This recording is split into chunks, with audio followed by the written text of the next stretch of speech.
Hi guys, you should be able to see me and hear me now. Let me turn my sound up a little bit. Perfect, that little thing just went live. I haven't seen myself pop up yet. Oh, that's so hot. Oh my gosh, okay. All right, there I am. Sound perfect. Hi guys, welcome to the first ever what was called Books and Bongs. But now I think it's going to be called Books and Buds, because in doing my research as to if I can even do this on YouTube, I can't really find a definitive answer. So this is kind of an experiment, and I figure the word buds, because it's like buddy, is a little bit more incognito than bongs. So I think I'm changing it. I might be switching this stream over to Twitch in the future, or even streaming on both if there's issues. I don't know. This might not be able to be monetized, but right now I'm not monetized to begin with because there's some issue with my bank account, so I have to fix that anyway. All right, we're gonna dive into a book. I've been thinking a lot lately about how I can follow my bliss and do what it is that I want to do without like catering to like an algorithm or like doing things I don't want to do. Like, I don't want to sit there editing videos all day. I don't want to make short little videos about little things. Like, that doesn't bring me joy. Like, I don't want to do that. And so I sat there and I was like, what do I want to do? I want to read books. I want to smoke weed. And I want to talk about the stars. And so I was like, how can I do that? How can I follow my bliss while giving back to the collective in some way? And that was how Books and Bongs was birthed. I was like, I'm just going to do that. I'm just going to go read books and smoke weed and roll with it. And I'm going to turn it into kind of like a game. Jan says that she's also trying to figure that out. Yeah, that's what like the main theme over the last two lunations, or the last lunation and illumination, the new and full moon, the new moon in Aquarius and the full moon in Leo were really about. It was really like, how can I show up for the collective, but to actually do that and bring what my soul is meant to bring into this world and create, I need to also find a way to follow my bliss and my own individuality. And, you know, I want to just kind of read books all day. And so if you're Patreon members, you know, our moon videos are really dense. And I dive very deep into all different forms of research and books and stuff like that. I'm constantly reading, and there's so much I want to share with you guys. And I have like a little stack of books here that I do plan to like dive into in the future. And I thought to myself, I was like, it's Pisces season right now. We are going to dive into a fantasy. We're going to dive into a fantasy novel. And I've had this book for a very long time. It's actually like a advanced reading copy. So like this was actually printed like before it was actually released. I picked it up for 25 cents at a library book sale. I kind of do want to preference this with saying that I know nothing about weed and nothing about books. I just smoke it and read them. And most of my books tend to find me in very synchronistic ways. I used to do a lot of library book sales and thrift stores and used bookstores. And I would always find the right book at the right time. That's always been kind of like guiding me forward. I have said for a very long time that my guides speak to me through books, and not even necessarily like the plot of the book, although oftentimes yes, but even sometimes just the title or like an inscription in there. I don't know, man. I just follow the books and it seems to work out for me. And this is one of the ones that has crossed my past path, and I've picked it up off my shelf so many times, and I'm like reading the back, and I'm like, oh, I'm gonna read this. It's a short, it's a young adult novel, so I also figured, like, well, let's start with something easy. I don't know if you guys have ever tried to read on camera. It's not the easiest thing to do, especially when you're like neurodivergent and dyslexic and all kinds of things. And so I thought, rather than dive into something heady, which we're definitely going to do here in the future, these are a couple of the things that I want to cover. Some shorter things. You know, this is Timothy Leary's Starseed, his Starseed transmission that he channeled. This is actually the reason why we have the word Starseed. He coined it in the 70s. Short, I want to like dive into this page by page, and so I'm going to do a video of this. I really want to dive into this book with you guys. This book was phenomenal. This is a Jungian symbolic reading of Arthurian legends. This is another great book that I've read recently that's kind of small, and so I thought maybe we could kind of tackle it together, about like the primordial goddess. And then I want to dive into some like esoteric pamphlets or like smaller texts. This is Manly P. Hall's Atlantis. Thin. It's like super thin. And this is Francis Bacon's New Atlantis. And I have lots of things I want to say on all of these. So these are going to be in the future. But I thought for Pisces season, shifting into Aries season, there's nothing better than a good fantasy novel. This is actually one of the reasons why I haven't read this yet, is every time I pick it up, I don't know, I have this like weird guilt trip where I'm like, you don't have time for fiction, like put it down, you're too deep in that whole stack of esoteric texts over there for your next video. And I always tell myself, I'll pick that up during Pisces season, I'll pick that up during Pisces season. Well, Pisces season's here, and so we're gonna dive in. Before we do, I want to smoke a little weed, and then I'm gonna kind of cover a little bit of the historical connections that this book is based on. So just give me 1 second. Oh, I got a new bong. I was like, Eddie, babe, will you please clean my bong? Which I never clean it. Like literally, I never clean that thing, you guys. I just wait till he does, or the water evaporates. And then I have to put water in.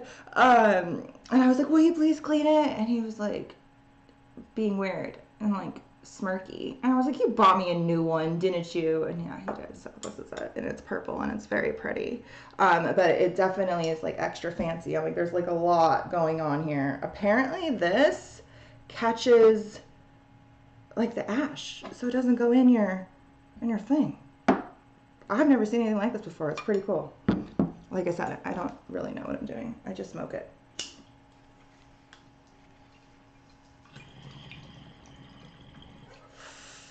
Okay, so this novel is written by Alice Hoffman. She's actually the same author who wrote Practical Magic.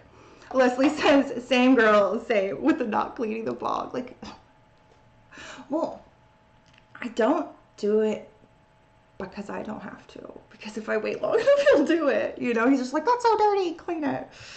So, I guess I probably would maybe if I lived by myself. I don't know. Probably not. Let's be real. So this book is written by Alice Hoffman. She is the same author who wrote Practical Magic, a book I have not read, but I have seen the movie. This book, like I said, it's a young adult novel. It says ages 12 and up, but I read the plot. It's really dark. I wouldn't let my 12-year-old read this. But it's based off of, I have a 13-year-old, I want to let read this. Maybe, I don't know, I haven't read it yet, we'll find out. Smoke 'em if you got 'em, that's right. So, this book is, I'm going to share my screen really quick. This book is based off of some Greek legends. Greek legends, if you guys want to know what I was listening to when this started, it's this Celtic composer on SoundCloud. It's royalty free. I like his stuff a lot. Alexander, who knows what. I guess I'd have to take a hit because I can't pronounce that. Okay, so this book is based off of Greek legends of Amazon women warriors. And normally, when we think of that, we think of like Xena, the warrior princess, or Wonder Woman type of a thing. And it's based mostly off of like a legend of an all-woman island, women warriors, a matriarchal society, right? But these women warriors are actually based off of people who really existed. I have a couple of notes here. I wasn't planning on doing this, but I just had some notes that I wanted to kind of dive into the historical connections because it's super interesting. So these legends are based on tales from the area surrounding the Black Sea. So the area around Greece and the Aegean Sea, but mostly into like the Ukraine and Russia. Because while this is a Greek legend, the Amazon women, it's actually based off of a very ancient tribe known as the Scythians. If you guys have followed me, I've mentioned this guy before. I like this guy's work a lot. This is Robert Steffer. He is an anthropologist, and I don't always agree with his interpretations. Actually, I often don't agree with his interpretations, and I certainly don't agree with his political views, but his research is really good, and you can just make your own interpretations of like the historical connections that he makes. But these would be two great videos to kind of dive into to get a deeper look at like the culture that this book is based off of. And that's the Scythians. I would just go to his channel, type in Scythians, and then watch these two videos. I've watched both. I was rewatching this one earlier. The Scythians are very interesting. They're, I guess I can just read my notes here. Hold on. How do I get back to where you guys are? I think we're done with this, right? Yeah. Okay, so the story is inspired by these deeply feminine legends from, like I said, the area around Greece, and particularly around the Black Sea, which even, like, the concept of a Black Sea sounds deeply feminine and deeply Piscean in nature. So I felt it was perfect. And then later I found out that it's the area, particularly Russia and the Ukraine, which also seems just like a little bit too fitting for, you know, where we're kind of at right now. It's based around a tribe of Amazon warrior women. These were nomads who lived outside of the known world. They were believed to live outside of the known world. They were rebels, and they were extremely independent. Pisces literally lives outside of the known world. It just seems so fitting. They were not really, like the legends tell, a group of all women, which, as we know, is impossible, unless, of course, you are snakes. Snakes can, certain serpents can actually give birth without the assistance of a man, but humans cannot. So if we're going to have a society, we need both men and women. And the Amazon women were not alone. They did have men in the tribes known as the Scythians. These were ancient Indo-European tribes who were masters of horseback, and that is how they spread so far. That's what's known as the Indo-European expansion, or the Aryan invasion, depending on where and whom you're reading, but they're speaking to the same thing.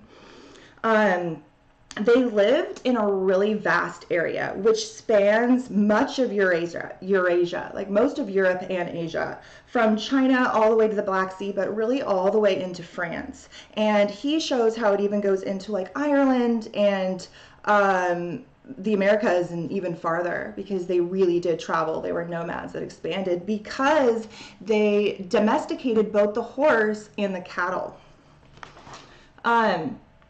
This sect of people, the Scythians, and therefore these Amazonian women, are strongly connected to Atlantis. And if you watch those videos, he ties it very deeply into like the different tribes of Israel and the lost tribes of Atlantis as well. They're rooted in the old ways and the connection to the goddess, this primordial energy, very strongly connected to the land, ancient truths, a primordial wisdom that's kind of been like forgotten to time. They sat between the old world, like before the fall, and the new world. And they didn't really want to kind of fit in. And so that's why they were warriors. They were constantly fighting for survival. And that whole concept of like between worlds, beyond the known world, really is super fitting with Pisces into Aries season. We're like at the end and the start of something else. This is a story that we're going to read that is strongly connected to pain and wisdom, the wisdom that it holds. And Pisces is the sign that governs like insanity and madness and illness and pain and unconscious wounds, the collective unconscious, which is literally all of humanity's everything, including all of its pain and all of the wisdom that it holds. I wrote here these people were hardcore. Like, they were punk as fuck, you guys. They drank, they fought, they got high on hemp, according to the British Museum. They were heavily tattooed.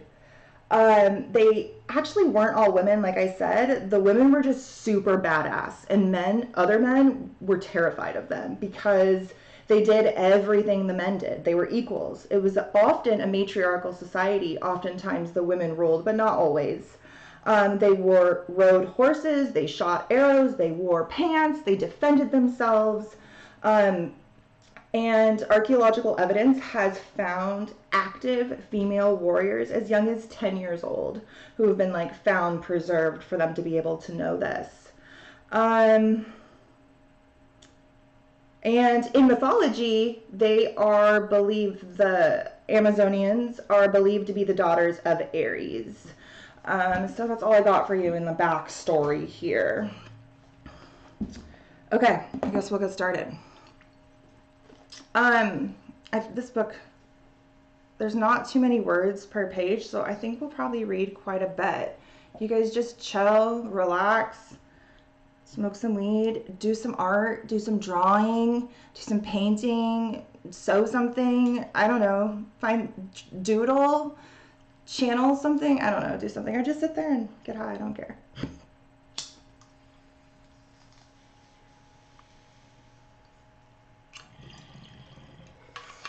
Oh my god, this bong is so fancy, you guys. Okay, the Foretelling.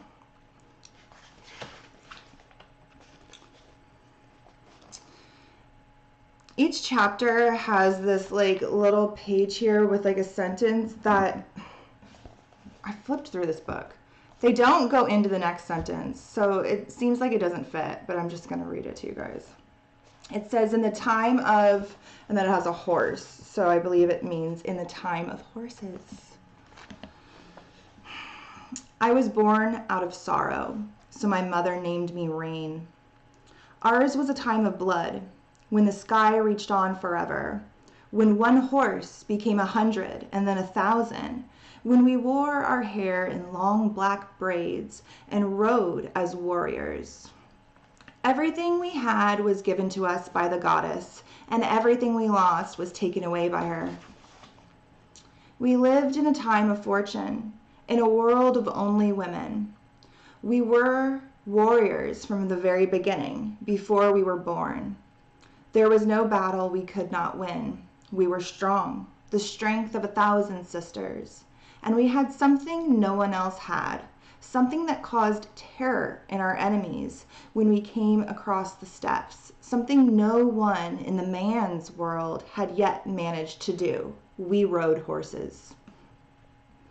It was said that my great-grandmother, the queen, had found a white mare in the snow, and that she lay down beside this wild creature to warm herself and keep herself alive. My great-grandmother whispered certain words in the mare's ear, and no man would ever think of saying. Ours was a country of snow for half the year, of ice and wind and steppes that led to the Black Sea. By the time the ice had melted, my great-grandmother had made the first bridle out of her leather belt, and the snow mare let herself be ridden. A horse and a queen had become sisters. When they raced across the steppes, they were two hearts pounding with a single thought in mind. It's that deep connection to nature, that deep connection to the feminine. Horses were everything to us. Our goddess, our sisters, our sustenance. Alive, they were our way to win battles, 4 legs against men's 2. Even when our horses' lives were gone, they were our tents, our clothes, our boots, our food, our traveling companions in the next world. Our children were raised on mare's milk. It made us wild and quick and unafraid. It gave us the ability to speak the language of the horses, a language men had yet to learn. In the time of our people, we lived without men, as we always had. Men were our enemy, a distant, bitter land that came to try and defeat us again and again. They called us Amazonia. They cursed us and our grandmothers. In their stories, they vowed that we were demons, that our skins were blue, and that we ate men for breakfast and had bewitched the entire race of horses to become not our sisters but our slaves.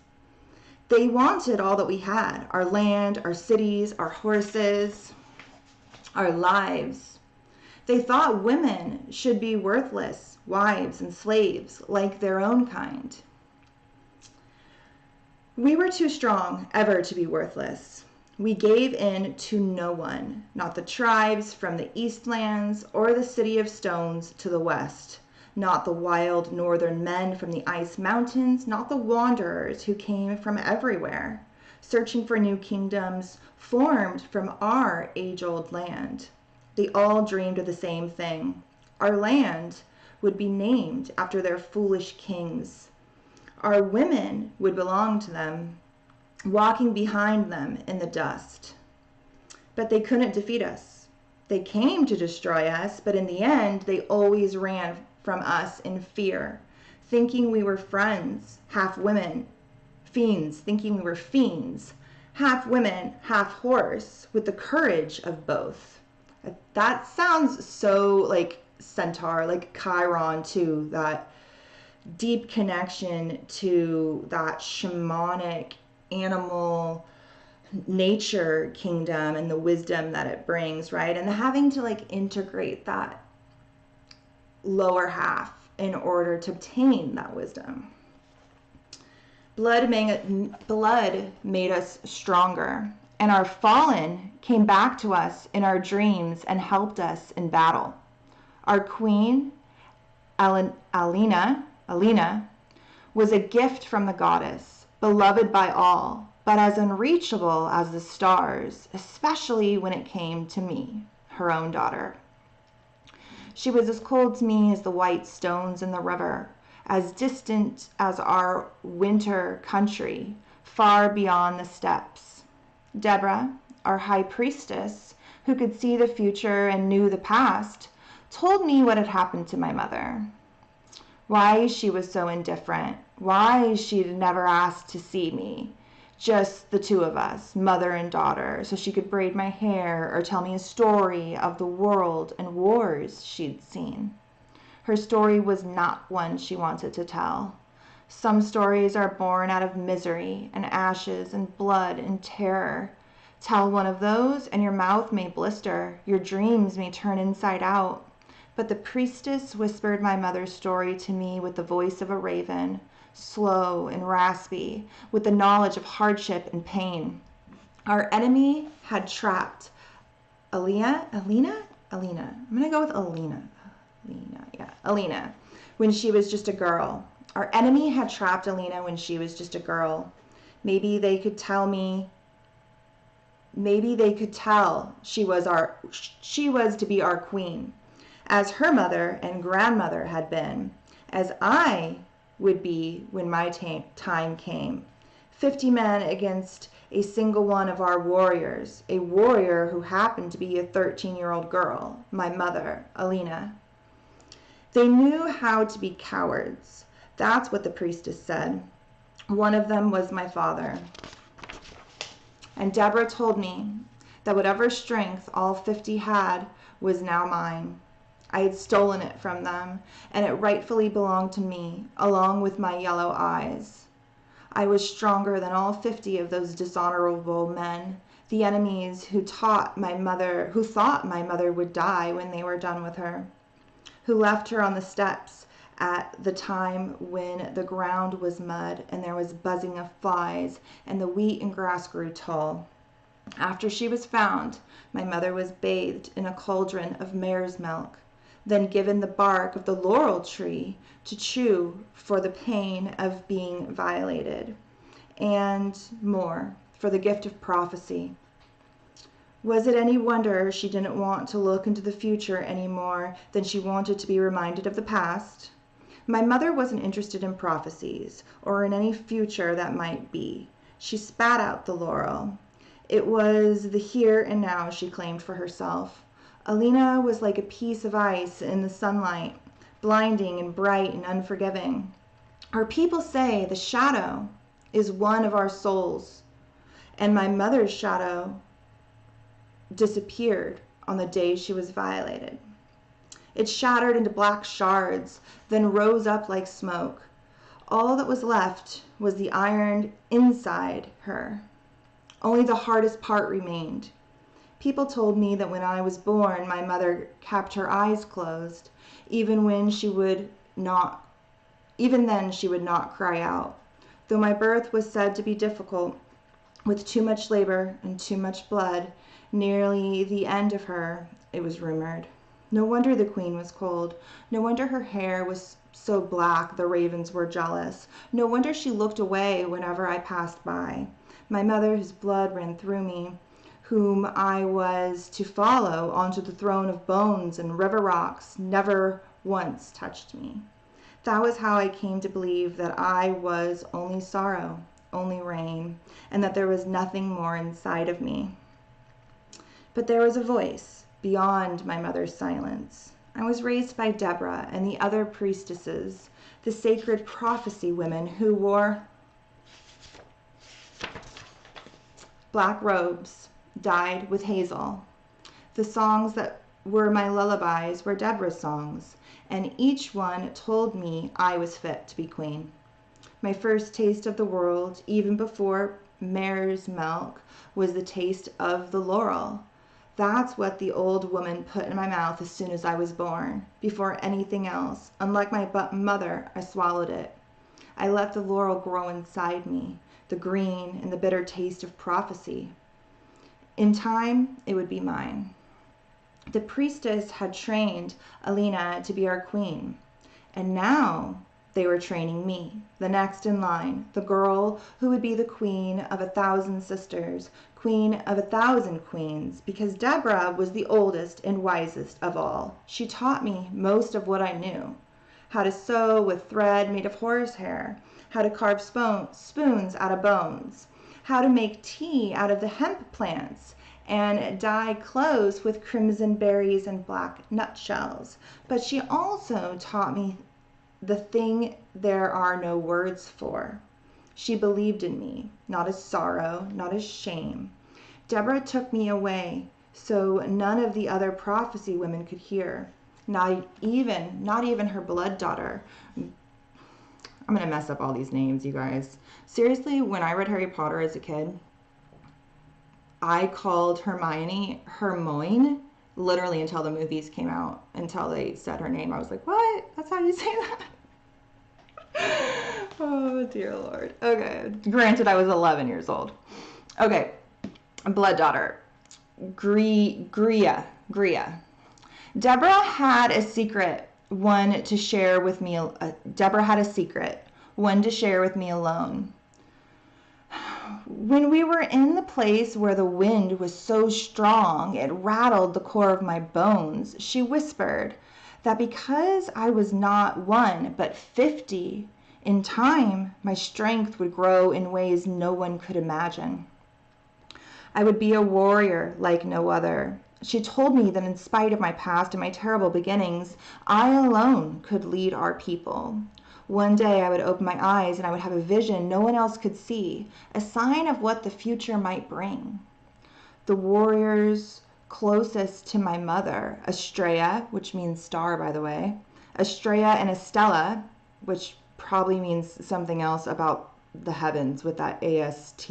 Maybe somebody can Google Estella and see what that translates to, but I know Estrella is star, heavens. The warriors closest to my mother, Estrella and Estella, trained me to be their sister at arms. Before long, I could shoot an arrow nearly as straight and as far as they could. Those two were fearless, with faces painted ochre. They were cousins, but nothing alike, except for their bravery and their silence. Estella had long black hair, plaited into 100 braids. Estrella had used a dull iron knife to shave the hair from her head. All that her enemies could see when she approached was the blue tattoo on her skull, the image of a bear.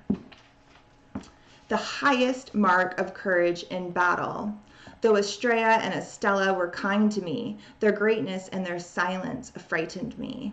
I wonder if that bear is, because I saw a lot of the bears when I was researching these people, these Scythians. I wonder if that is like symbolic of Ursa Major and Ursa Minor, the bears that encircle the celestial pole, the Big Dipper. We've been talking about those points a lot over on Patreon. Some of the stories told about our people were true. Some cut off their breasts with hot metal scepter, and they didn't once cry out with pain. But that was only true of those who were archers of the first degree. Women like Estrella and Estella, who belonged to the goddess completely, the bravest of all. I felt more comfortable with my mother's sister, Sybil, the keeper of the bees. She hummed like bees do. She sang to them with such a sweet voice, they followed her through the steps. Past the grasslands, into the house she made for them.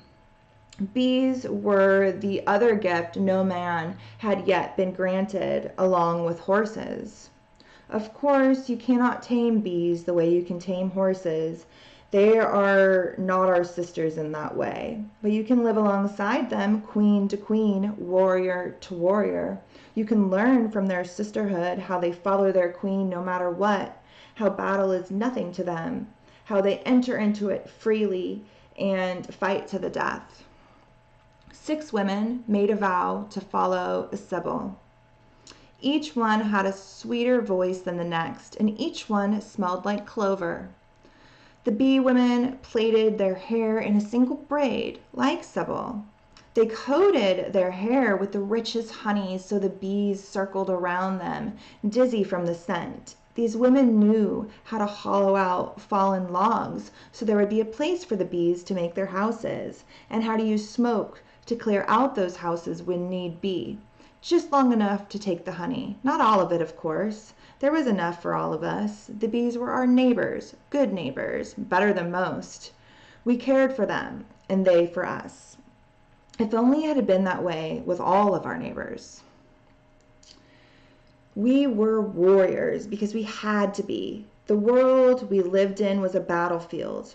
In truth, everything of importance that I knew about being a leader, I learned from my mother. The mother without a shadow. It was not that she instructed me, she who would not speak to me or look at me, but that I studied her from afar. When my mother rose up from the steps where they'd left her for dead, she arose as something new. She had no pity and no regret. She cut through her enemies as though they were wheat and nothing more. On the wood and leather quiver in which my mother kept her bronze-tipped arrows, there were 48 small red half-moons, marks for the men she killed in battle. They weren't the 50 cowards from the time before my birth, but they would do.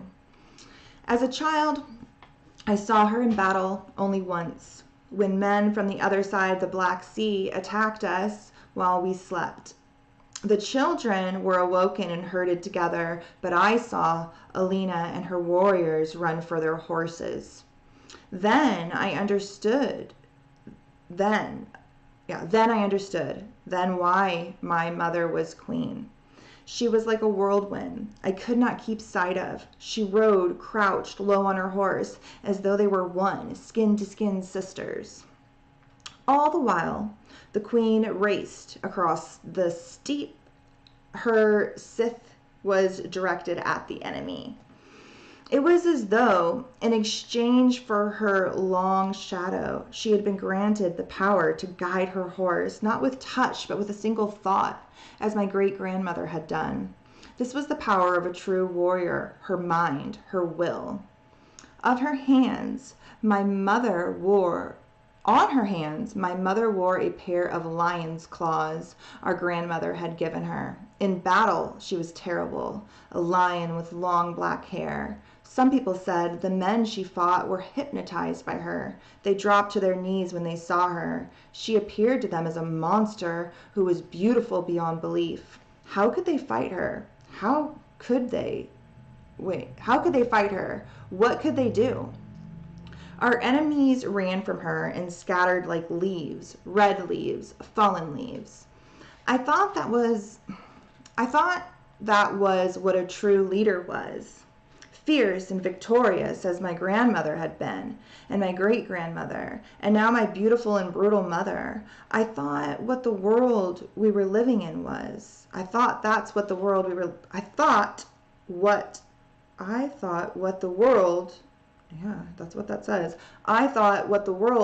were living in was. It always could be.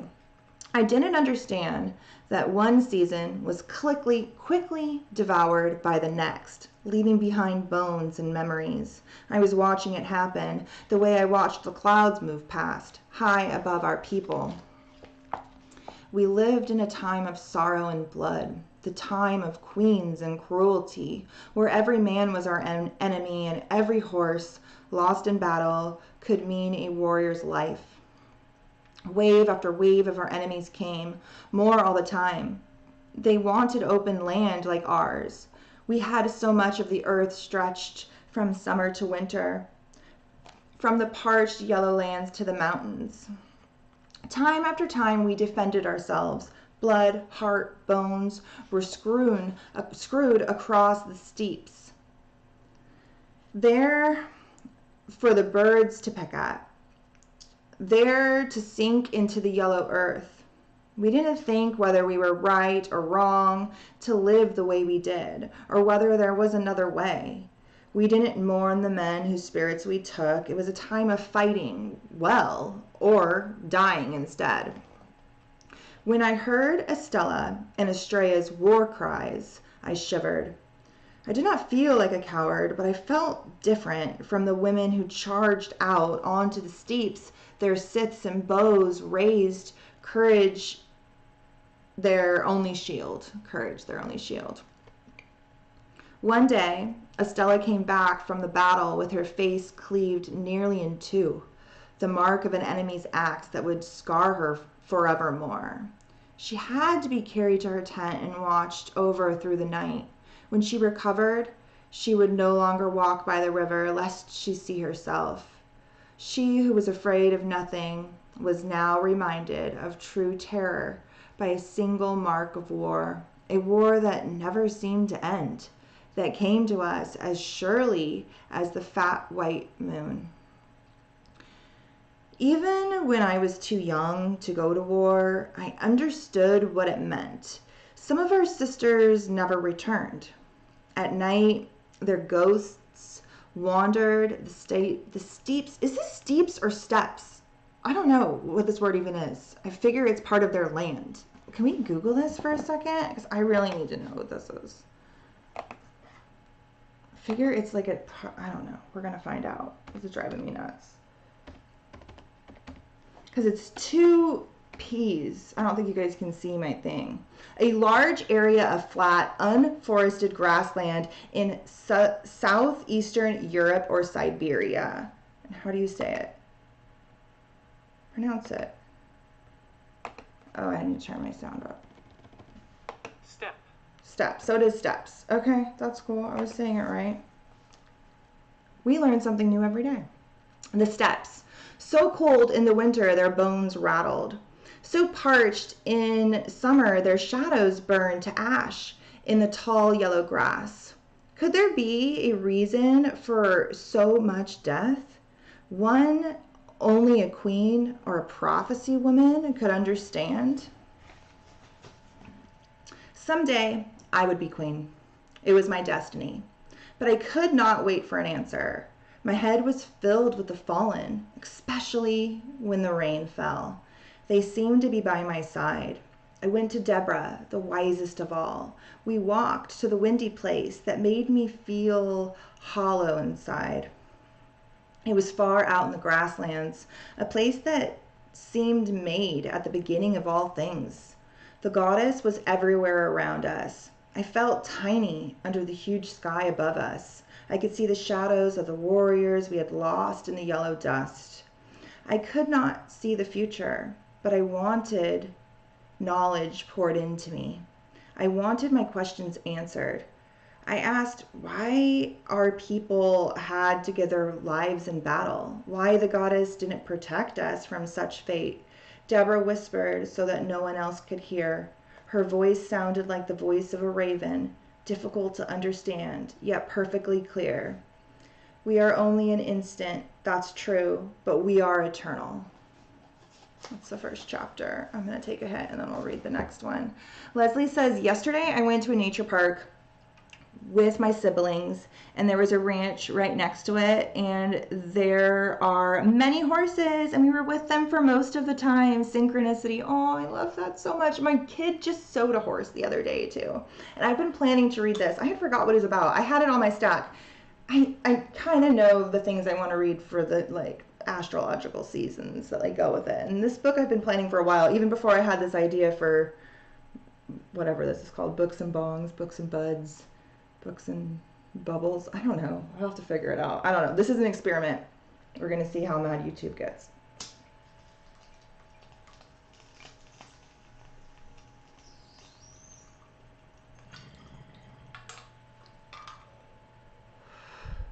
Okay.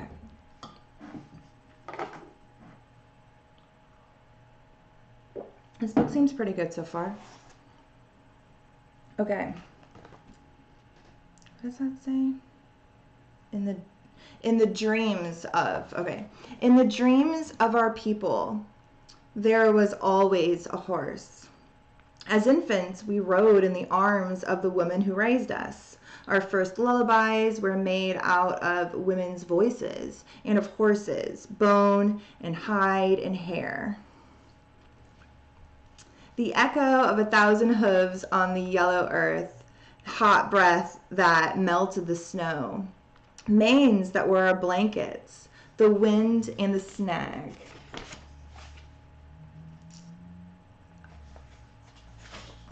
The wind that sang, not and the sag, the wind that sang us to sleep as we galloped, flying over rocks and grasslands and streams. The more I smoke, the worse this is gonna get.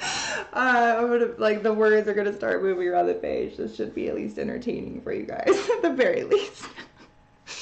In every dream I've ever had, there was a black horse. The same one every time.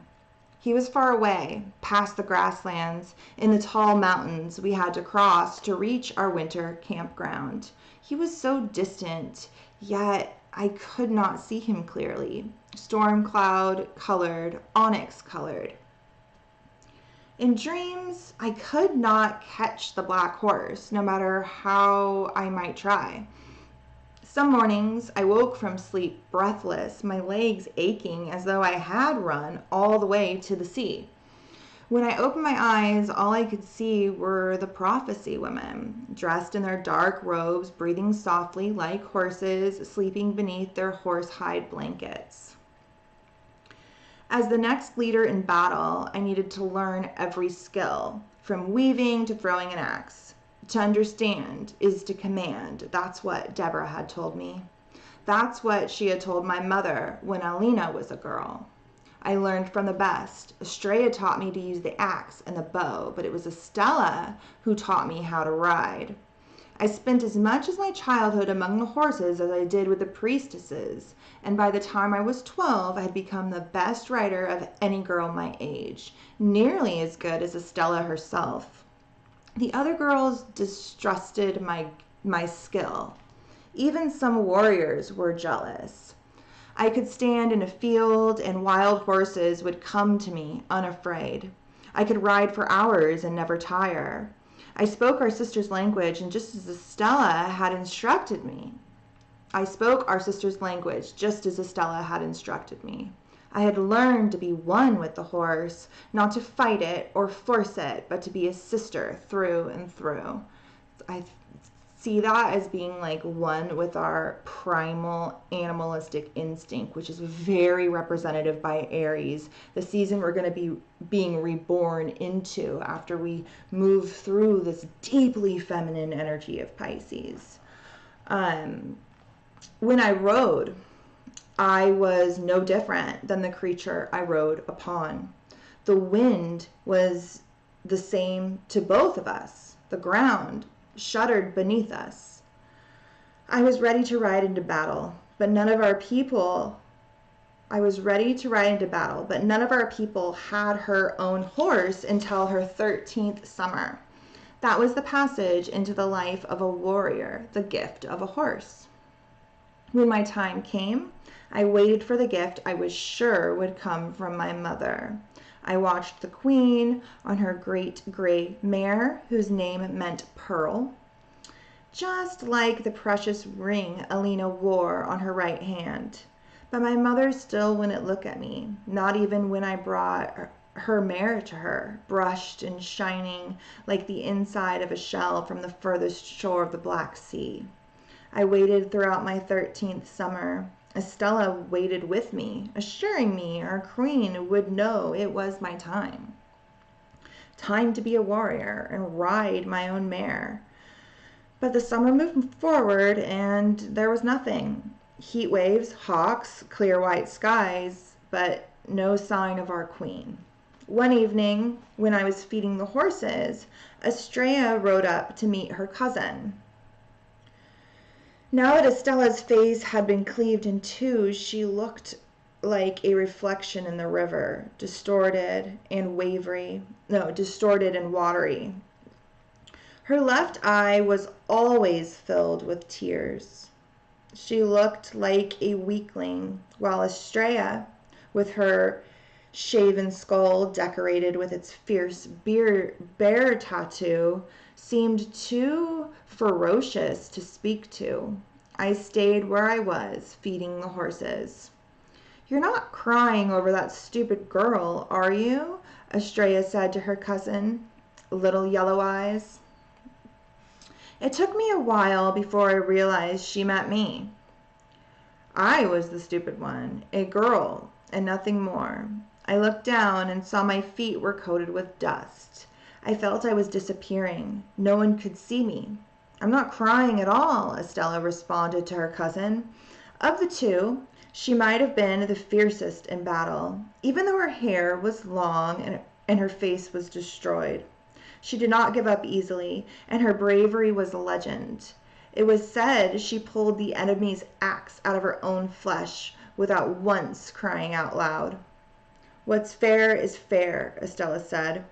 "Rain is 13, and it's time for her to have a horse of her own." "I'll tell the queen." Estrella laughed. I was the one who fed. Okay, so the dialogue in this book does not have quotation marks around it. It's just in italics. And in the same paragraph as the part that isn't, dialogue, and it's kind of fucking me up. So let me get a flow here. This is new to me. Why are they doing it like this? Okay. I'll tell the queen, Estrella laughed. I was the one who fed and watered Estrella's horse. I was the one to calm her war horse if a snake or hawk passed by. I'm sure it's her main concern, she smirked. You can see how Arlena dotes on her daughter. I understood. I was nothing to my mother, sorrow and no more. And then one day, when I rose from sleep with thoughts of the black horse in my head, I heard something outside of my tent. Right away, I recognized the pure, high voice of the one who would be my horse. I ran outside into the early cold morning. Summer was leaving, but it was not too late. I was still 13. I wish it had been my mother who had chosen my horse. I wish she had been the one to come to me with the gift. But there was Estella holding on to the training rope. She had been working with a wild mare secretly all summer long. The horse I was given was white, just like my grandmother's horse had been. She was too beautiful to be spoken to, so I called her to me by bowing and lowering my head the way I'd seen the wild horses do. I called my sister horse our word for the sky. And like the sky, Estella said, she would always be changing. In winter, my mare would disappear into the world of snow, just what a warrior wanted, to be invisible to her enemy.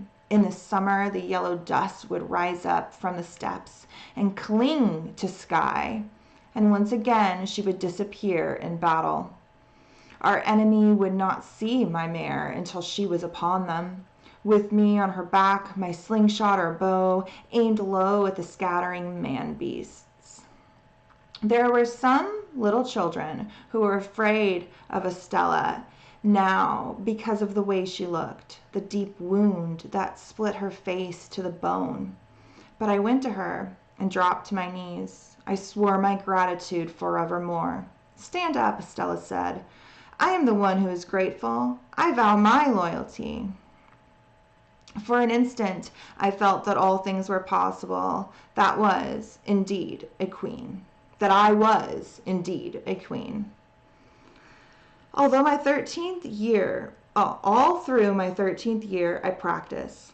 I did not stop until I was the rider I imagined my grandmother must have been. I wanted to ride as she had, flying with my eyes closed, better than anyone. It was pride and something more. It was who I was. In a time, I could stand on my horse's back and ride at full speed. In a time, I could stand on my horse's back and ride at full speed.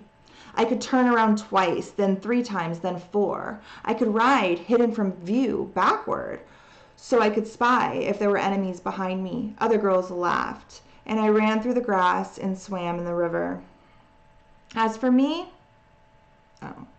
Other girls laughed and ran through the grass and swam in the river. As for me, I rode.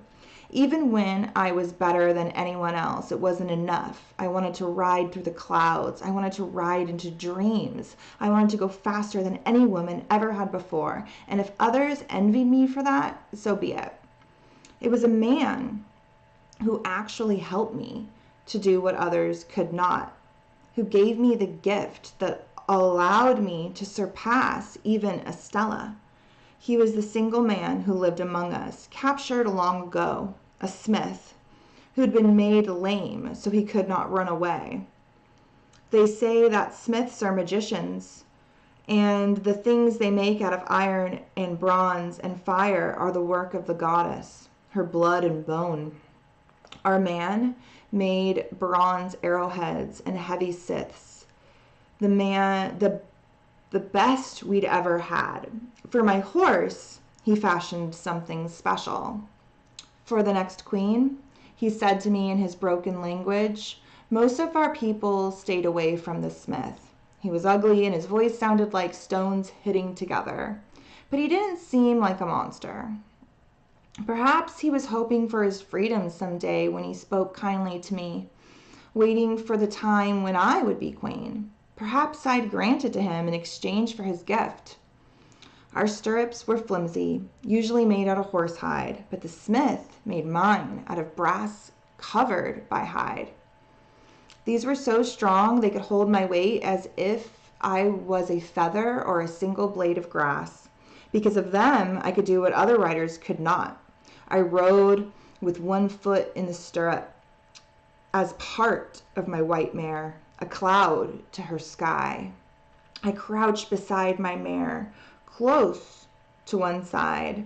Then I stood and leaped over her back to the other side. I practiced for battle when I would slip beneath sky, riding under her belly, with her like the sky over me, protecting me. Covered with snow, I looked like a ghost, fierce as a spirit from beneath the ice. And then, when spring came, the wheat and grass came alive. I turned green with the fresh new world. I knew people spoke of me when they thought I couldn't hear. They called me the dream writer. God, that's so Pisces. I knew this book was going to be good for this season. I've known that for a minute. They called me the dream writer because I did things others could only dream about. They all gathered around when they heard my horse could leap the water at the bend of the river. But of all the people who came to watch the jump sky, and I had practiced hundreds of times, one was missing, the only one who mattered to me. We did not touch the water.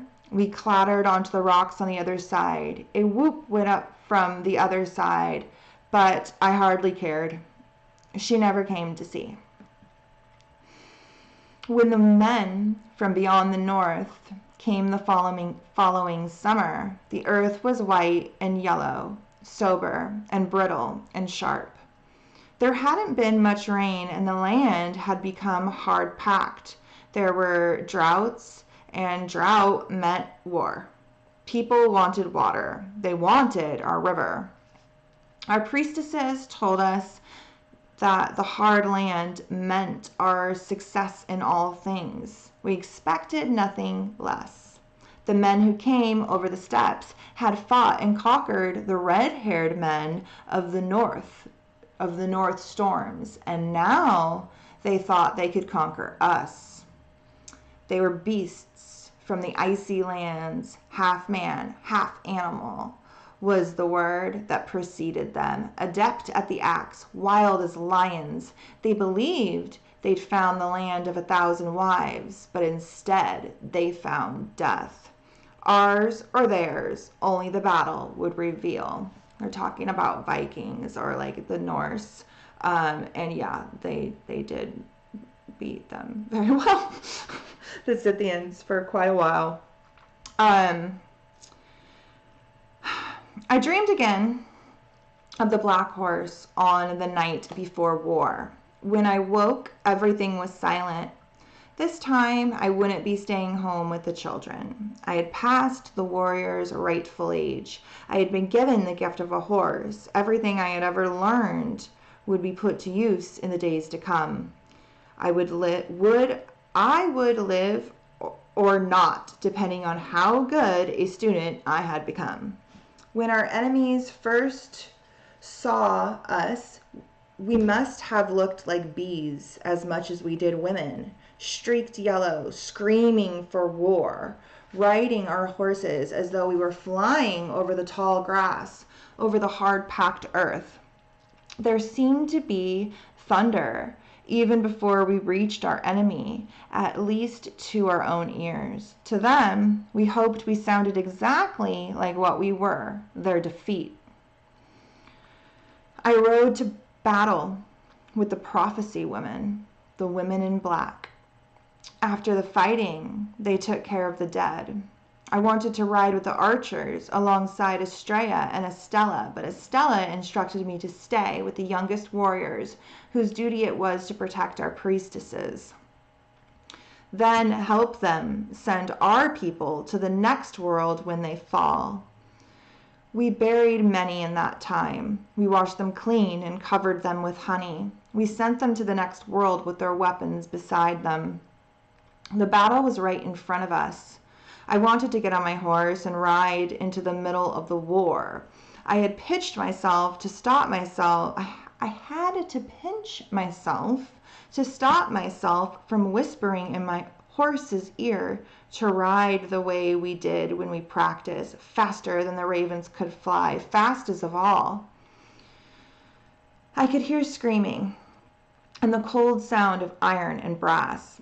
I could smell blood, a thick scent that filled up our heads so that you couldn't see or hear. Our fallen were brutally killed, hacked up, often unrecognizable.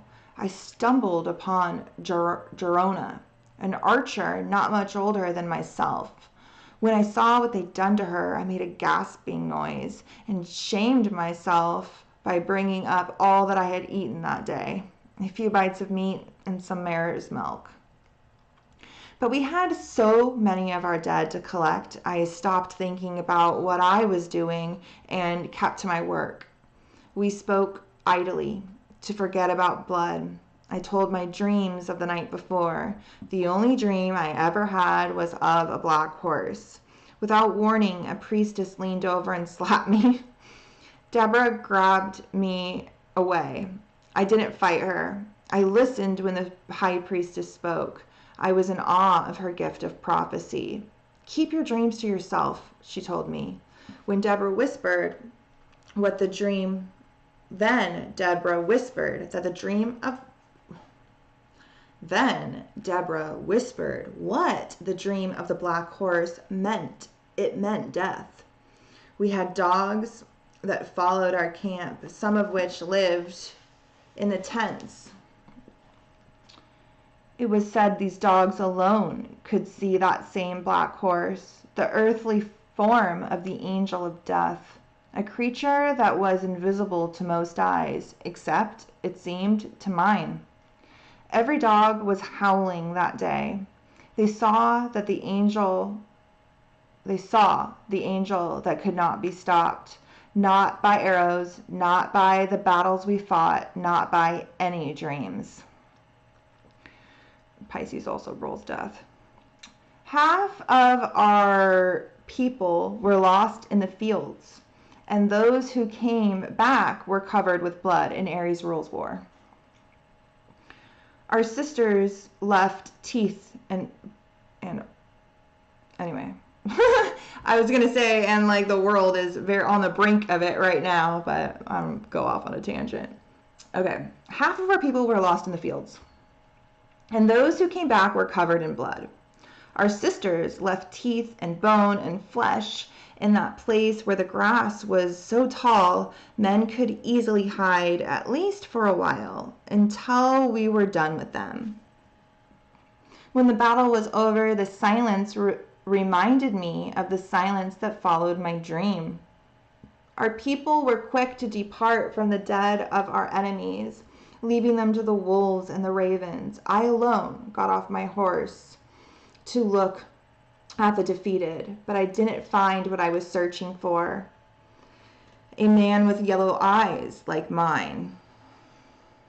By staying behind, I saw things our people turned away from when they rode away in victory.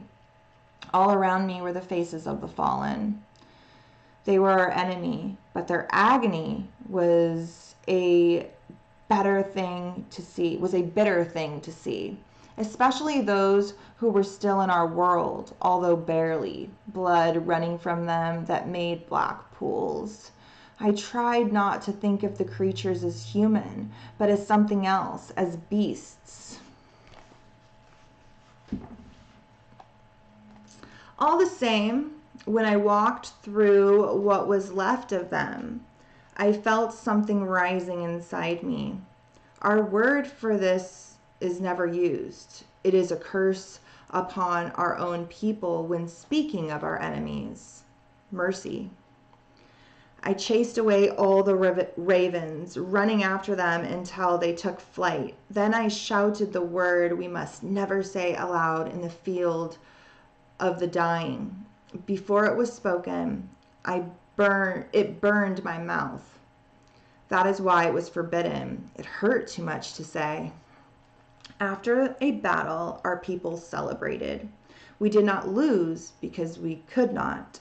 Victory was not a matter of choice. It was a necessity, life itself. Losing meant our people would be gone. A drop of blood in the hard yellow ground. We just disappear. Our people painted their faces with cinnabar and ochre. They dressed in amulets and amber. They drank, I don't know, we're going to look it up. I want to know what this is. What did they drink? K-O.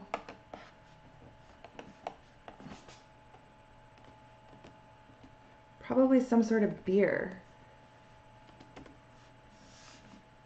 A drink made from fermented mare's milk, also used as medicine by Asian nomads. Kumis? Kumis? How do we say this? Kumis. Kumis! I got it right, guys. I'm still going to take a hit. Kumis. They drank kumis. Fermented mare's milk. So fermented probably means that it gets you drunk. That's cool. Not that I drink. I don't drink. I don't partake in the alcohol, only the weed. Empty.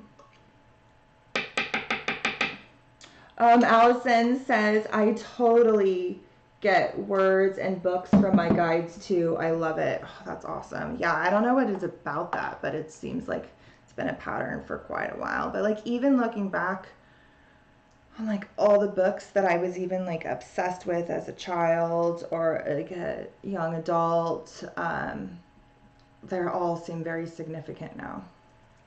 All the movies, everything that I was into. It seems like this is leaking, babe. There's like water all over my thing.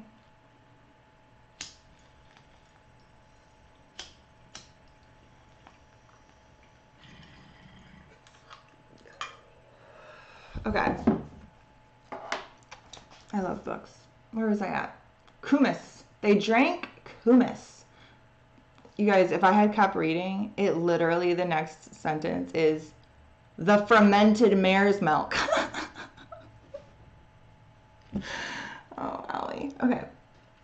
They drink kumis, the fermented mare's milk, that made them so dizzy even the wounded could remember how to laugh. That was how our people rid themselves of the memory of battle. Checks out, I guess. The way men screamed like children, the way our people were cut into pieces when they fell from their sister horses onto the ground.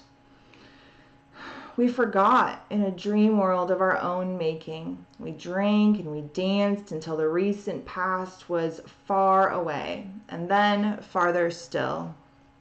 Sometimes, after a war had been won, there was a festival that men were brought to, those we had captured and had let live. But a girl could only go if she had killed 3 men in battle.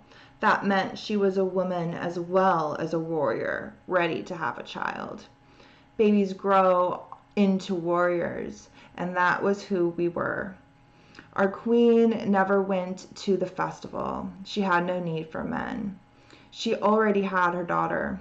Not that she looked for me after the battle with the men from the ice country.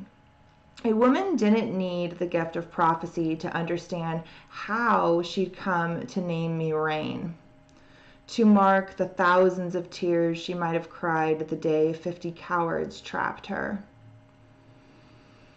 All the same, the battle had been my first taste of war. I thought perhaps I might approach the queen and ask for a blessing, that I might ask for guidance so that in the next battle I would slaughter as many men as came before me, 50 if possible, 100 if I could, like a true queen to be. When I returned to our city of tents, my mother went to the edge of the stream where we took our water in the summer. I followed her. She was giving gratitude to the goddess. She was the queen, but humble still. I was about to go forward when I saw that there was a woman standing in the shadow of the queen. She was a slave from the north, with ropes of red hair, long-limbed and fair, forced into servitude by the enemy we had vanquished. The slave was covered with tattoos, not the blue-black lines we wore on our cheekbones and wrists to mark our blood and our battles. Every bit of her face and body was covered by red circles and swirls that would make you dizzy if you stared too long. Images that moved should you happen to blink. When my mother knelt to drink from the stream, the slave hurried before her and drew the water for our queen. She got down on her hands and knees. I heard my mother say, "You don't have to do that. You're free here."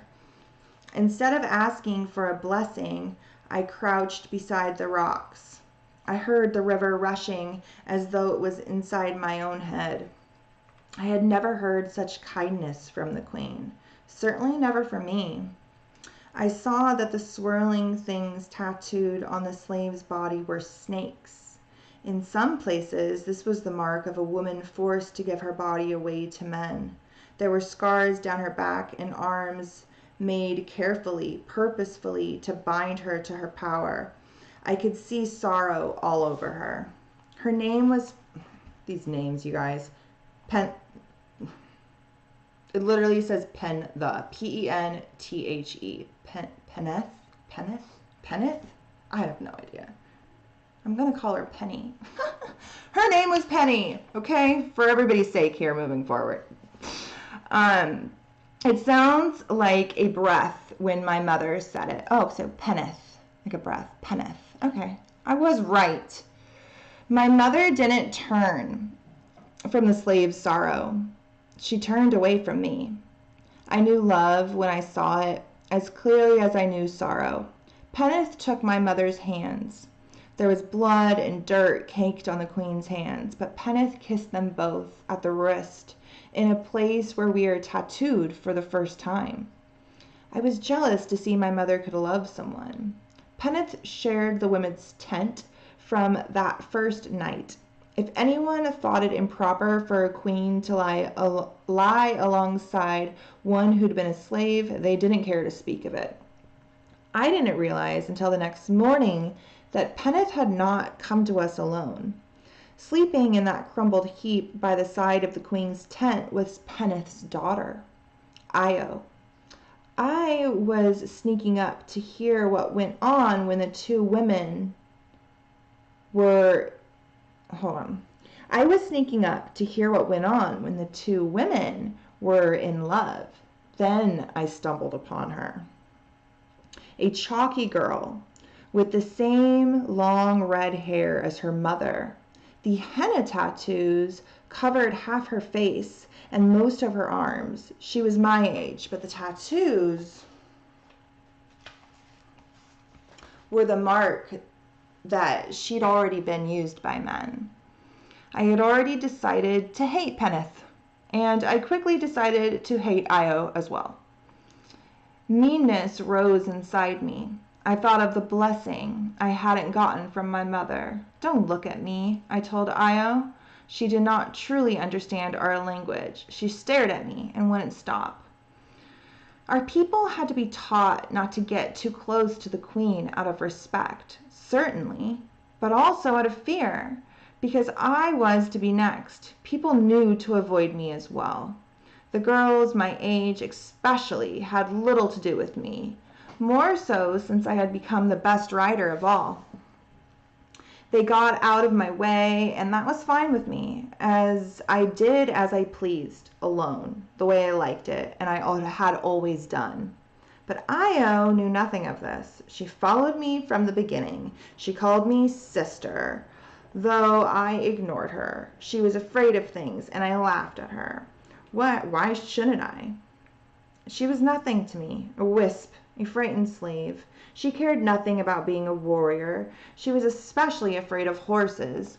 Instead, while we were training, Io sat sewing with a thread made from horse's hair, fixing a tear in my tent. When I saw Sybil's beehive, she was so afraid by the buzzing within, she hid behind a tree. I must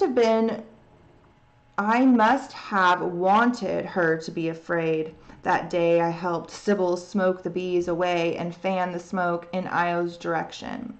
When the bees chased her, Io screamed and ran, and I laughed. I had no need of a sister or anything else. I've never seen you so mean, Sybil said. Will you be a cruel queen when your time comes? We were coated in mud to make sure that the bees, our good neighbors, wouldn't sting us. It was wise to be careful, even with the best of friends. Isn't every queen cruel? I asked, even among bees. As for Io, I let her run all the way back to the North Storm country where she belongs. The weak are cruel, Sybil said to me. The strong have no need to be. However mean I might be, Io insisted on following me. Cruelty didn't seem to matter in this case. She remained convinced she belonged to me. Even when I rode my horse as fast as I could, she ran after me, trudging along until she was covered with yellow dust and bits of grass threaded into her red hair. Worst of all, Io had taken to sleeping outside my tent. Peneth had told her she must find a place for herself, and none of the other girls would have anything to do with her. People were laughing at her, curled up in a blanket in the chilly night air, and soon they were laughing at me. They said I had a red-haired slave like my mother. She was a know-nothing, useless. Go away, I cried. Leave me be. The queen should not be laughable, even a queen to be. But Io wouldn't stop acting as though she were my sister. The crueler I was, the kinder she became. Nothing could get rid of her. Not insults, not the red ants I dropped in her blanket. Jesus, lady. That made her itch all night. She continued to sing a beautiful song whose words I couldn't understand. When I treated her badly, Io didn't seem to notice. Every night she slept beside my tent, shivering. When inside, I had extra blankets. I didn't care to share. I couldn't stand it anymore. The song she sang in a language I didn't understand got into my dreams. At night, my head was filled with that melody and the black horse that visited me while I slept. I went outside into the starlight. The whole world seemed dark, except for Io's bright hair. She turned her face to me, happy to see me. What do you want from me? I said. Io took off an amulet hung around her neck. It was a strand of leather, decorated with seashells from very far away, from the land of the North Storm country. One shell was white, one was pink, one was the color of a blue ice in the deepest center of winter. Io had me hold the white shell to my ear, as though it was tiny. I could hear water. Although it was tiny, I could hear water. That's where I come from, she told me. Why would you give me a gift? Since our mothers are together, that means I'm your sister, Io said. I would never have a sister like you, afraid of a shadow. The things I am afraid of aren't shadows, Io said. She sounded different then. When I looked at her, I realized she knew more about some things than I did. When someone owns you, they can do whatever they want to you, she told me. They can burn you, they can tie you with ropes, they can touch you however they want, whenever, more of them. Anyone, they say. You have no choice, you belong to them. She said this all blankly, as though these terrible things had happened to someone else. She ran her hands over her arms where men had tattooed her with red snakes. Then Io told me all about her life before she came to live with us, about the way she had belonged to men who paid for her, and what they'd done to her, and how she'd bit her tongue so hard to be quiet she had bitten right through it in one place. That place still hurt every time she took a drink of water. It was as though the spirit had gotten hold of her and she had fought it off with the spirit inside herself. The more she spoke, the more I saw something in her that was strong, stronger than those snakes. Her will made her tattoos disappear. I didn't even notice them as she spoke.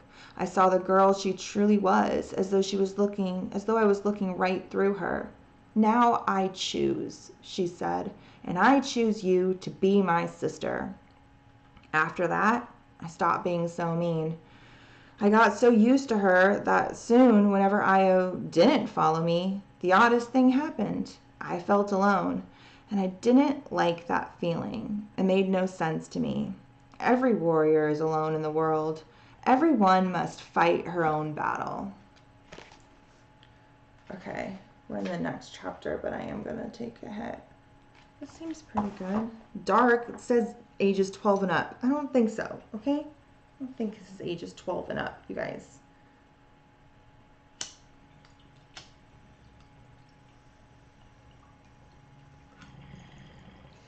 The young adult books, man, are off the chain these days. They ain't no Harry Potter no more. These things are off the chain.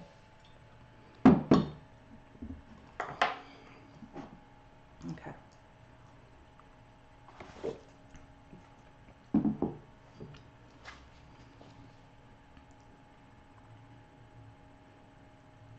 I think that says in the winter of bears. It says in the winter of, and it has a bear claw.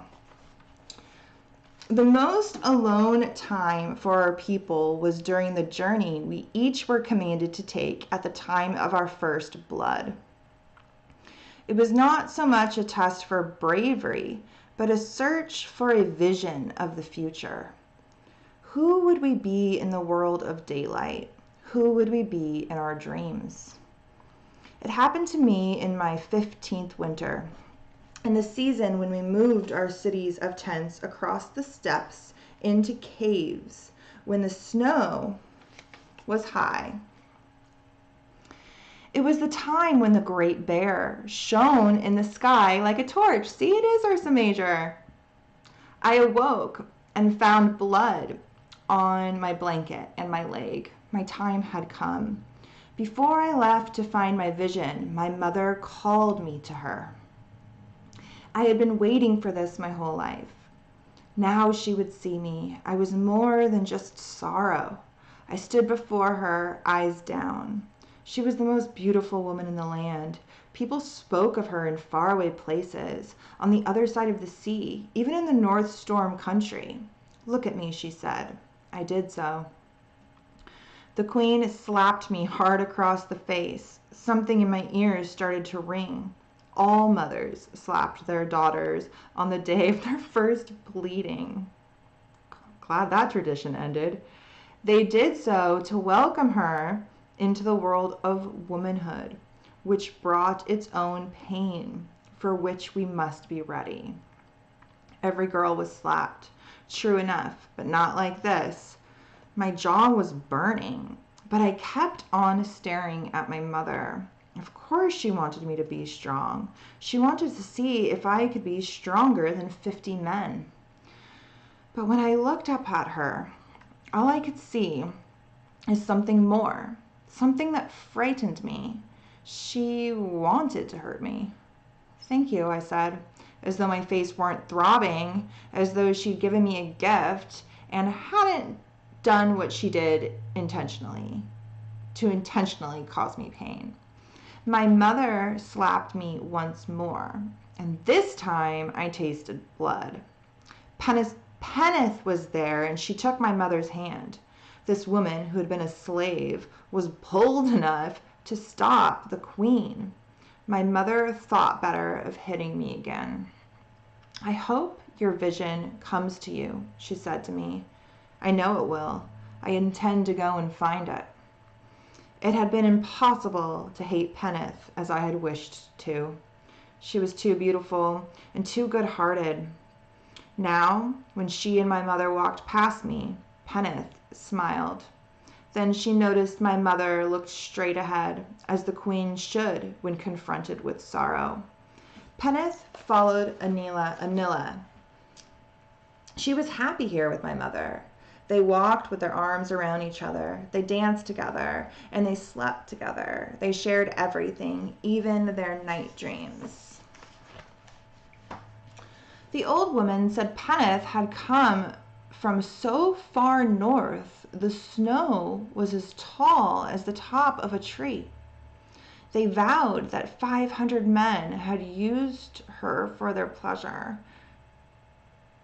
They vowed that each of the tattoos that covered her body was to document some man's desire.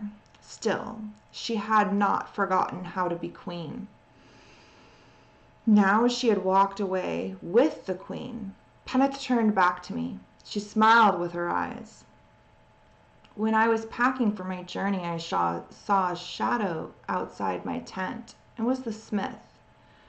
I should have ignored him, but I thought about the way he'd been made lame so he couldn't run away. I thought about the fact that none of us spoke his native language. Our words probably sounded like stones to him.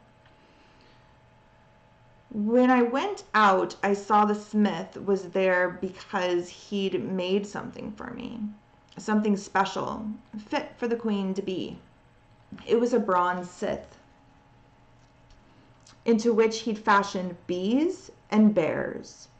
It was a deadly and beautiful thing. Perhaps what they said about smiths was true, that they were magic makers. Some people thought such men could show you the future, just as our priestesses did. When they forged metal, what was soon to be could be seen in the fire. How will my journey go? I asked. Did you see what would happen in the fire? You'll need a scythe, was all he said. Before I left, I was brought to the priestesses and given kumis to drink for the first time. It was sour at first, then sweet. Because of the power of the kumis, there was no pain when they gave me my first tattoo. They heated the bronze needle over the fire until the iron was red, then blue. They used dye from the plants that grow along the river. This is instead of tears, Deborah said to me. This replaces sorrow. One line of the darkest blue on my wrist. One line that burned through the night as I went into the snow. At night, the center of the universe is above us, and the great bear shines in the sky. It's literally talking about the pole star and the bear that we have been talking about so much over on Patreon. I'm not sure if there's any Patreon members here right now. Okay. At night, the center of the universe is above us, and the great bear is in the sky. The bear is the part of the goddess that rules the blood and the seasons. When the she-bear's tail is to the east, it is summer, and the grain is green, and the earth is yellow, and we have all that we want to eat. When her tail is to the west, it is autumn, and we move on to higher ground where there is still food. Our people follow the bear. We never stay in one place for long. We have heard of cities of stones and bricks, but our city of tents moves like the stars above us. When the bear's tail is to the north, as it was on the night of my alone journey, that is when the snow reaches halfway up the horse's legs. When breath turns to crystal and we wear all of our clothes at one time. The leggings made of horsehide, the shirts of deer skins, hats of fox and rabbit, alone, all the creatures. The she-bear is unafraid of winter. She simply disappears into the very depths of it. So Pisces.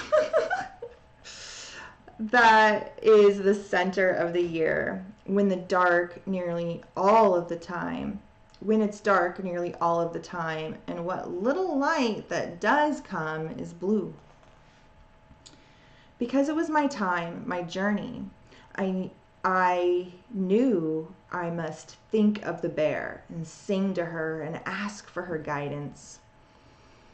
On my night journey, I was soon proud of myself. I had tracked a deer in the snow and cut it down with a single arrow. I said a prayer for the gift of the deer and let out its blood as a gift to the goddess. I had the deer Can you stop, Squirt? Thank you. Lay down. Lay down. Thank you. My dog is like scratching. Okay, where was I?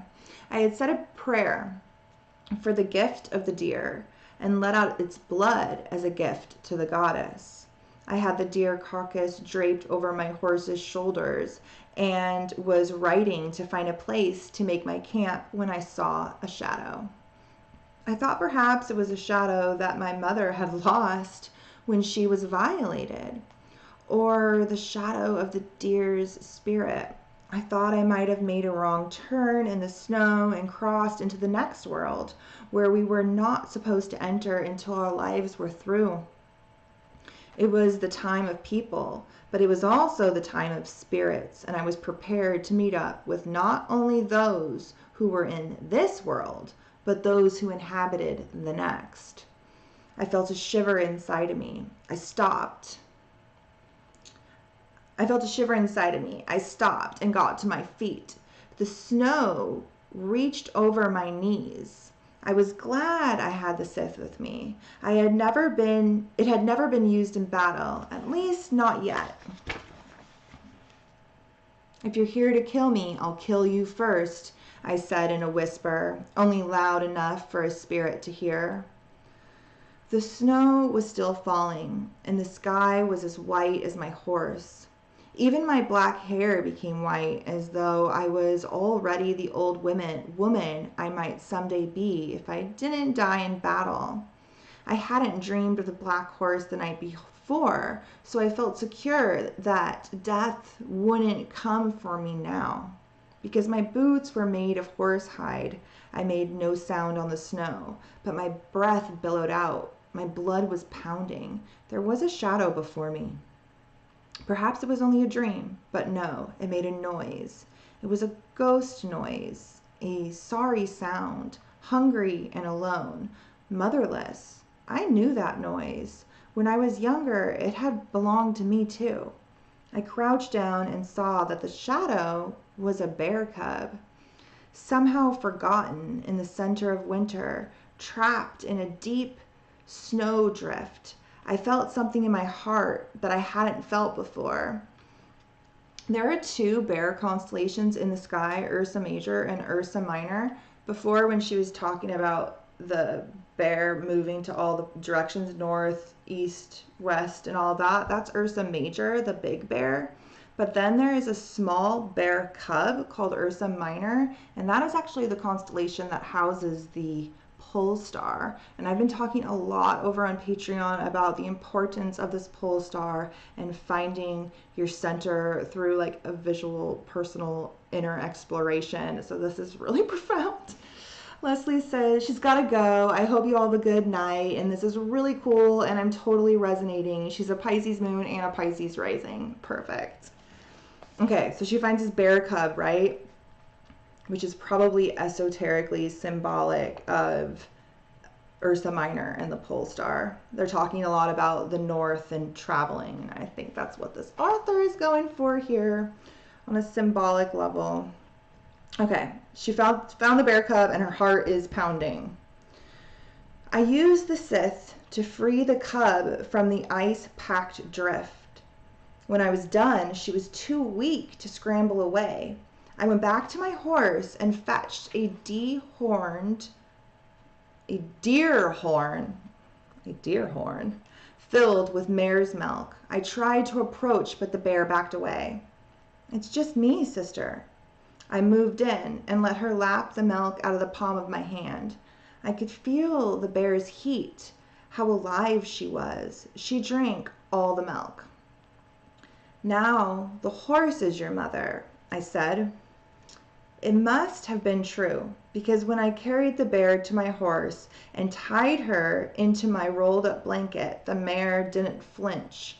Most horses shy away from bears, but Sky was fearless, a queen's horse. When I returned, everyone came to see what I had brought back from my journey, even the queen. How now they could all see. I had the strength of 50 men. I held a bear across my knees, not dead. Any man could have done that, but alive, a sister to me.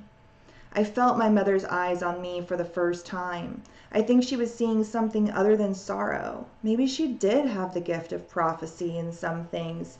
Maybe she saw that I was the queen to be. Yeah, they're talking about Ursa Major. She called the bear Usha, Usha, U-S-H-A, Usha.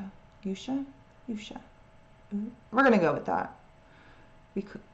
I called the bear Usha, which sounded like our word for the northernmost star. See, she is talking about the pole star. At night, she was kept near the horses, chained up. She would let us know if any creature, man or otherwise, tried to steal what belonged to us. Usha kept watch, like the great bear in the sky. During the day, she was beside me, following as though she wanted to run as fast as Sky did. Usa became like the foal my mare had never had, motherless no more. Perhaps she thought she was a horse. Perhaps she dreamt she was. I dreamt sometimes of riding her into battle, terrifying every enemy, 100 bands of blue on my face when I was queen. That's what I would do. People as far as the North Storm and beyond would fear me as they feared Usa. They would stay away and speak of me in whispers, the queen who was half horse and half bear, who might not be human at all, except in her own dreams. My name may have meant sorrow, but I was nearly my 16th, but as I neared my 16th summer, I felt happy. I was afraid to say it out loud because things you say out loud disappear, so I kept quiet. But it was there, my happiness. It was warm again, and we had traveled back to pasture lands. Io and I had lots of time to wonder. We took Usa into the woods that were so green you had to squint to see. We discovered that the bear could lead us to beehives. Then we'd run back and tell Sybil, and she'd come with her smoke jars and old hollow logs and talk the bees into giving us some honey and even coming home with us. Io kept her red hair braided like ours, and she wore the boots that we all wore, horsehide, tied up high with leather straps. But she wasn't like us. If you looked into her pale eyes, you could see what had happened to her. It was like looking down a well. She spoke of things while she slept, and I was glad she mostly spoke in a language I couldn't understand. "Stay away from me," she would murmur. I understood that. Maybe that was why I could be myself with her. Not the queen to be, not the keeper of sorrow, just Rain. Maybe that's why I took her along with me into the forest, and why I wasn't jealous that Usa seemed to be her sister as well. The bear napped, curled up, her head on Io's knee. "I'm afraid to move," Io would say, and we would laugh so hard that Usa would wake up and shake her. "Watch this," I said one day in the woods. I made a bit, which the bear was now used to, since I'd sweetened the leather with mare's milk. I used a brittle form of horsehair rope. I got on Usa's back and whispered for the bear to run. It was so different than horseback, so high, so clear, as though I were part of the forest, a tree, a green thing, a wild beast. I had to kick to get Usa to stop, and when she wouldn't, I leapt off and crashed into the ferns and tall grass. The bear ampled back and licked my face. Her breath was terrible, but it was warm and alive. Good horse, I told her. I confined my dreams of the future to Io. When I was queen, I would ride the bear into battle.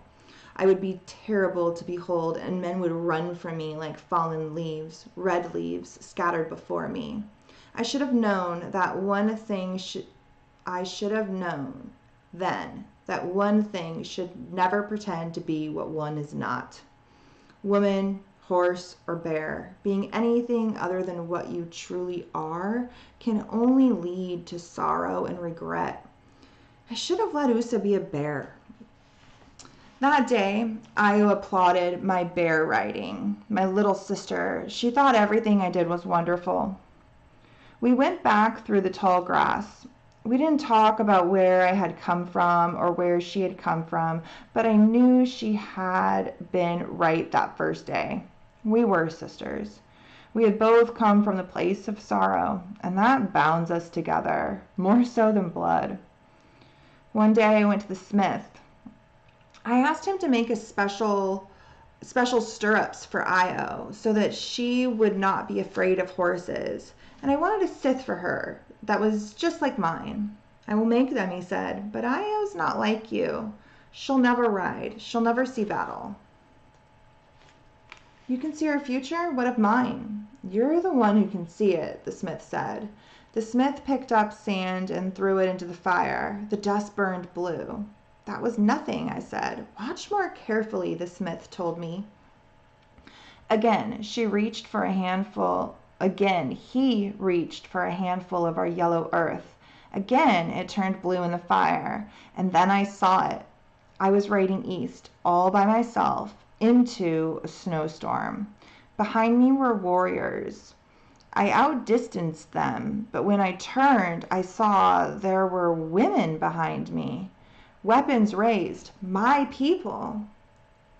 You know nothing, I said. Make Io the bridle and make sure the scythe is as beautiful as mine. I walked away. Still, I couldn't stop thinking of the fire image. There was a world out there I knew nothing of. When I tried to question Peneth about the lands she'd seen, she only said, "Be glad you're here with your mother, the queen." I brought my sister Io the bridle when the smith was done, and she wept. "It's too good for me," she said. "You're the sister of the queen-to-be," I told her. I went to my mother and knelt before her, asking her to give Io a horse, and she did. I was frightened to do this. I thought she might turn me away. But the queen heard me out.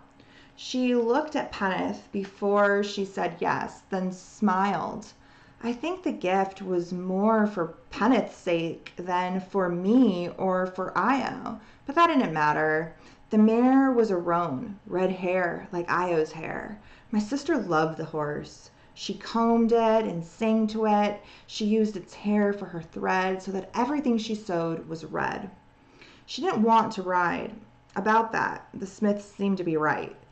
And she kept the scythe that had been decorated with bees and bears identical to mine in a felt black blanket, as though it was an amulet rather than a weapon.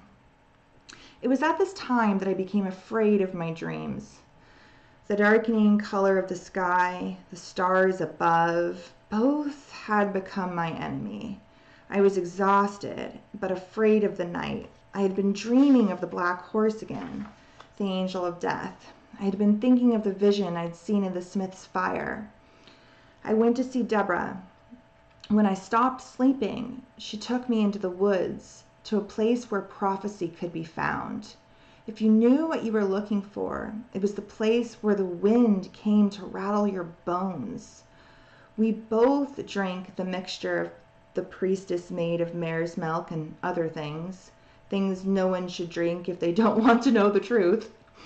Deborah threw the stones and bones she used to read fortunes. She sat back on her heels with a look that hadn't been seen on her face before. "I see your enemies," she said. "Do any of them have yellow eyes?" I thought perhaps I might have to fight the people of the 50 cowards. For that fortune I would be grateful. "They are familiar. They are familiar. Look for yourself. It was a blur to me. I bent close to see.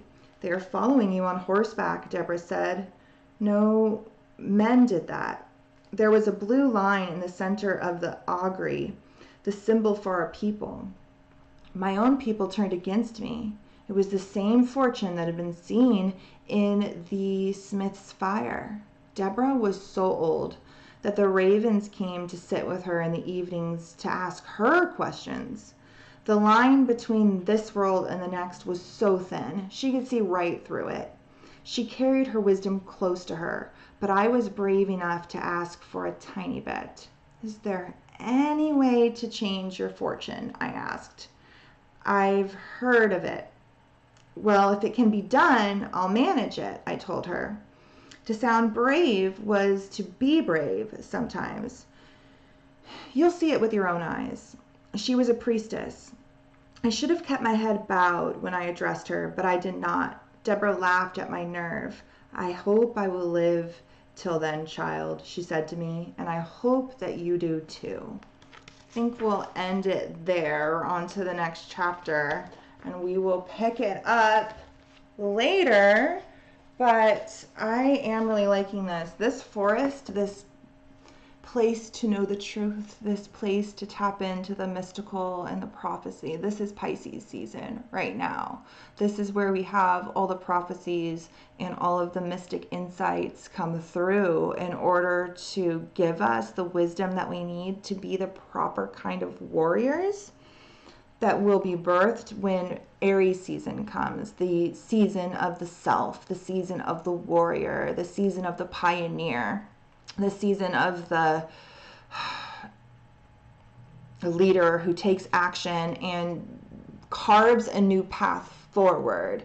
Aries is known as the pioneer because it sparks everything. It has to do things that haven't been done before. It does the zodiac. It starts the zodiac. It's the first sign of the zodiac, and it's birthed from the wisdom of Pisces. And depending on how much of that we've integrated, depends on what level we're coming into that Aries energy at. What kind of self is being born? What are we a warrior for? Are we a warrior for truth and justice, or are we a warrior for some sort of self-serving ends? All of these things fall under the sign of Aries, so it kind of depends. I'm not really sure when we're going to come back, and I think it'll probably be next month, and I guess we'll probably finish it. We're about halfway done, so next month, as we shift from Pisces into Aries season, we'll come and we'll finish the other half of this book. We're a little less than half, but we talked a lot in the beginning about the history connected to these people. So yeah, it'll probably be one more video and this book will be done, and then I don't know. We'll see what I'm called to next. My books just talk to me. They talk to me from my shelf, and I just pull the right books at the right time. Literally all of the mythology that this is covering is what I have been diving into over on Patreon. My last couple videos have been all about the pole star and the constellations that she's talking about. I knew this book was where I needed to go next. So I'm glad I could share it with you guys. Have a great night, and I will see you guys later. All right. Thanks for joining me. I love it when you guys are here. Bye. Good night.